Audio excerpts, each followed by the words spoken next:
accounting for partnership firm, and now we'll be discussing second scenario for doing accounting for goodwill, in which we will see that goodwill is being raised as an asset and the new partner is not bringing cash for the goodwill premium, and the partners decide that goodwill should not appearing in the balance sheet as an asset. So this is something that we have to discuss now, that it will be raised, but at the same time it should not appear. It's a challenge with us now. Well, so goodwill so calculated was 135,000 and the profit sharing ratio, as we had already discussed, was 3:2, and the new profit sharing ratio is 3:2:1 for A, B and C respectively. All right.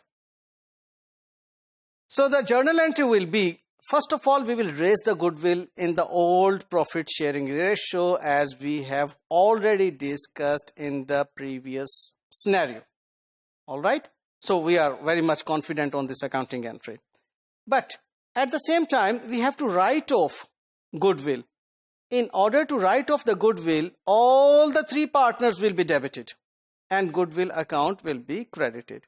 And the important tip to remember over here is that whenever we are having new partners with us or old plus new, the ratio will be changed. New profit sharing ratio will be used. Okay. And here we see that how much benefit A is in fact getting because of this change in profit sharing ratio.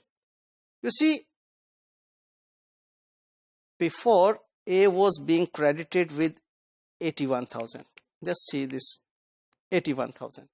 When the goodwill was raised, A was credited with 81,000 and B was credited with 54,000. Just have a look on this working.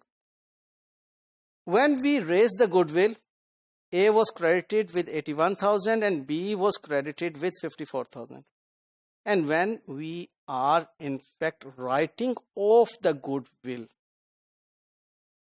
when we write off the goodwill, goodwill credit, A is being debited with 67,500 and B is being debited with 45,000, so that A is having a benefit in credit of 13,500 and B is having a benefit of 9,000 by doing this accounting